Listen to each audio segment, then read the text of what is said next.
Chapter 2. Dill left us early in September, to return to Meridian. We saw him off on the 5 o'clock bus, and I was miserable without him, until it occurred to me that I would be starting to school in a week. I never looked forward more to anything in my life. Hours of wintertime had found me in the treehouse, looking over at the schoolyard, spying on multitudes of children through a 2-power telescope Jem had given me, learning their games, following Jem's red jacket through wriggling circles of blind man's buff, secretly sharing their misfortunes and minor victories. I longed to join them. Jem condescended to take me to school the first day, a job usually done by one's parents, but Atticus had said Jem would be delighted to show me where my room was. I think some money changed hands in this transaction, for as we trotted around the corner past the Radley place, I heard an unfamiliar jingle in Jem's pockets. When we slowed to a walk at the edge of the schoolyard, Jem was careful to explain that during school hours I was not to bother him, I was not to approach him with requests to enact a chapter of Tarzan and the Ant-Men, to embarrass him with references to his private life, or tag along behind him at recess and noon. I was to stick with the first grade and he would stick with the 5th. In short, I was to leave him alone. "You mean we can't play any more?" I asked. "We'll do like we always do at home," he said, "but you'll see, school's different." It certainly was. Before the first morning was over, Miss Caroline Fisher, our teacher, hauled me up to the front of the room and patted the palm of my hand with a ruler, then made me stand in the corner until noon. Miss Caroline was no more than 21. She had bright auburn hair, pink cheeks, and wore crimson fingernail polish. She also wore high-heeled pumps and a red and white striped dress. She looked and smelled like a peppermint drop. She boarded across the street one door down from us in Miss Maudie Atkinson's upstairs front room, and when Miss Maudie introduced us to her, Jem was in a haze for days. Miss Caroline printed her name on the blackboard and said, "This says I am Miss Caroline Fisher. I am from North Alabama, from Winston County." The class murmured apprehensively. Should she prove to harbor her share of the peculiarities indigenous to that region? When Alabama seceded from the Union on the 11th of January, 1861, Winston County seceded from Alabama, and every child in Macomb County knew it. North Alabama was full of liquor interests, big mules, steel companies, Republicans, professors, and other persons of no background. Miss Caroline began the day by reading us a story about cats. The cats had long conversations with one another. They wore cunning little clothes and lived in a warm house beneath a kitchen stove. By the time Mrs. Cat called the drugstore for an order of chocolate malted mice, the class was wriggling like a bucket full of Catawba worms. Miss Caroline seemed unaware that the ragged, denim-shirted and floor-sack-skirted first grade, most of whom had chopped cotton and fed hogs from the time they were able to walk, were immune to imaginative literature. Miss Caroline came to the end of the story and said, "Oh, my, wasn't that nice?" Then she went to the blackboard and printed the alphabet in enormous square capitals, turned to the class and asked, "Does anybody know what these are?" Everybody did. Most of the first grade had failed it last year. I suppose she chose me because she knew my name. As I read the alphabet, a faint line appeared between her eyebrows, and after making me read most of my first reader, and the stock market quotations from the Mobile Register aloud, she discovered that I was literate and looked at me with more than faint distaste. Miss Caroline told me to tell my father not to teach me any more. It would interfere with my reading. "Teach me?" I said in surprise. "He hasn't taught me anything, Miss Caroline." "Atticus ain't got time to teach me anything," I added, when Miss Caroline smiled and shook her head. "Why, he's so tired at night he just sits in the living room and reads." "If he didn't teach you, who did?" Miss Caroline asked good-naturedly. "Somebody did. You weren't born reading the Mobile Register." "Jem says I was. He read in a book where I was a bullfinch instead of a finch. Jem says my name's really Jean-Louis Bullfinch, that I got swapped when I was born and I'm really a—" Miss Caroline apparently thought I was lying. "Let's not let our imaginations run away with us, dear," she said. "Now you tell your father not to teach you any more. It's best to begin reading with a fresh mind. You tell him I'll take over from here and try to undo the damage. Mom, your father does not know how to teach. You can have a seat now." I mumbled that I was sorry and retired meditating upon my crime. I never deliberately learned to read, but somehow I had been wallowing illicitly in the daily papers. In the long hours of church, was it then I learned? I could not remember not being able to read hymns.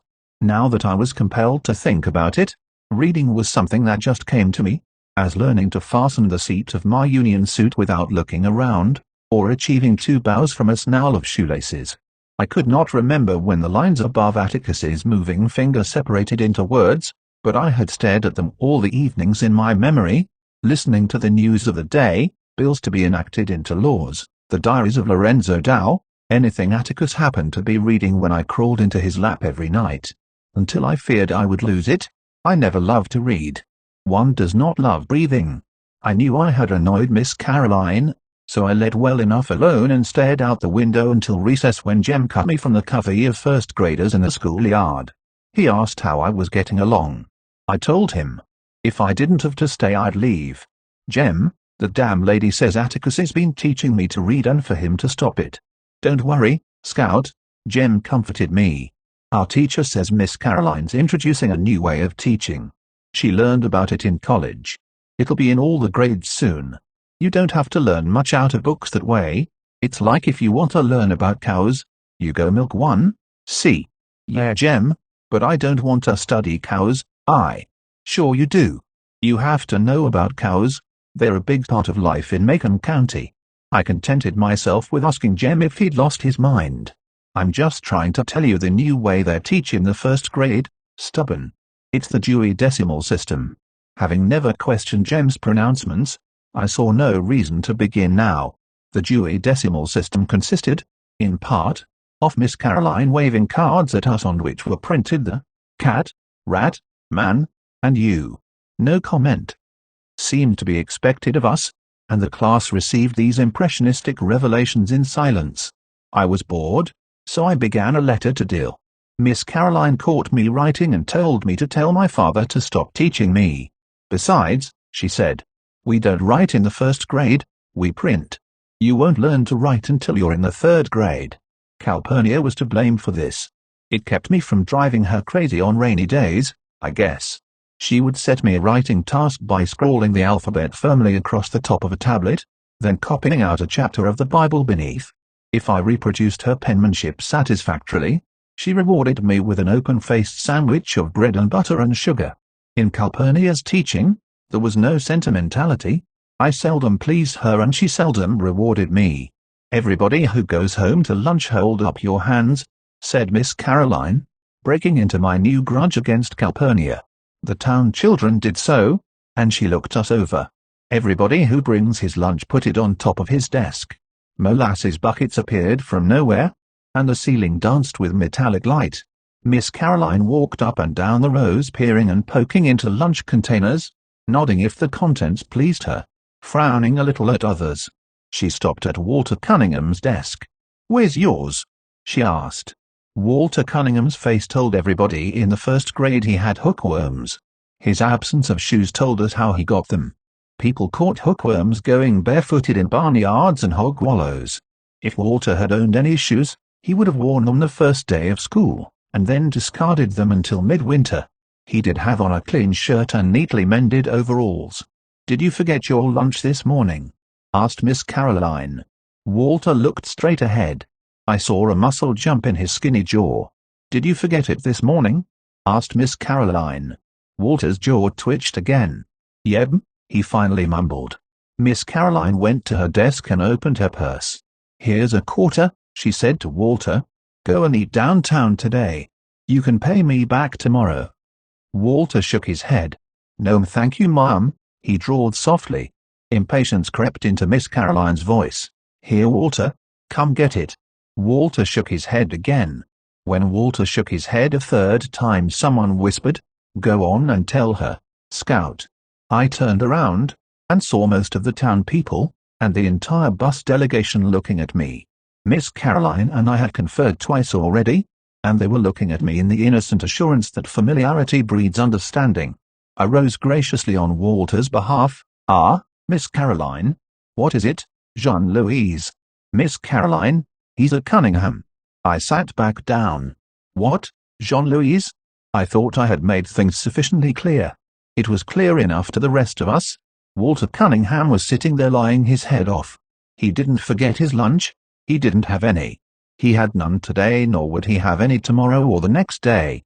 He had probably never seen 3 quarters together at the same time in his life. I tried again. Walter's one of the Cunninghams, Miss Caroline. I beg your pardon, Jean-Louise. That's okay, Mom. You'll get to know all the county folks after a while. The Cunninghams never took anything they can't pay back, no church baskets and no scrip stamps. They never took anything off of anybody. They get along on what they have. They don't have much, but they get along on it. My special knowledge of the Cunningham tribe, one branch, that is, was gained from events of last winter. Walter's father was one of Atticus's clients. After a dreary conversation in our living room one night about his entailment, before M.R. Cunningham left, he said, "M.R. Finch, I don't know when I'll ever be able to pay you. Let that be the least of your worries, Walter," Atticus said. When I asked Jem what entailment was, and Jem described it as a condition of having your tail in a crack, I asked Atticus if M.R. Cunningham would ever pay us.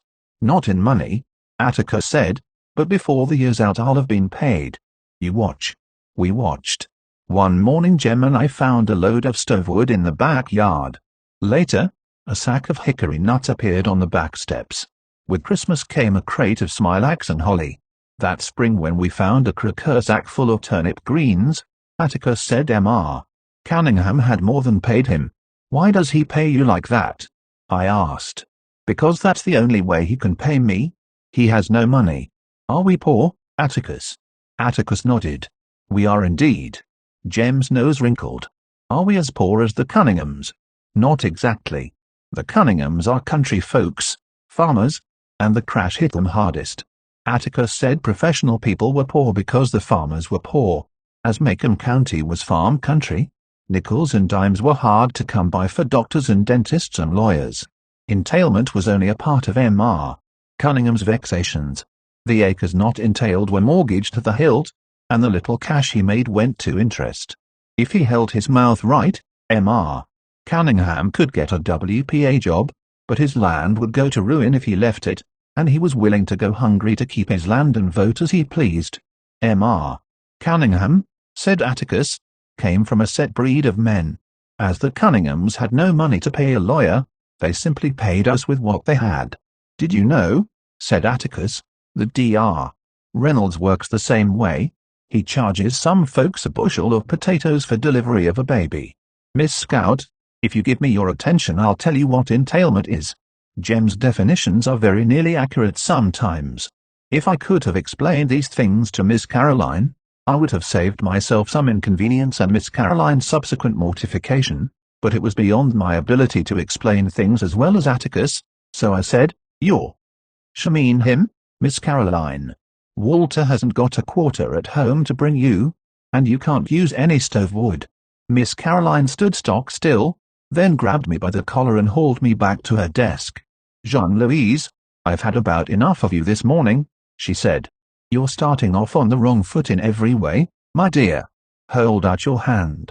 I thought she was going to spit in it, which was the only reason anybody in Macomb held out his hand.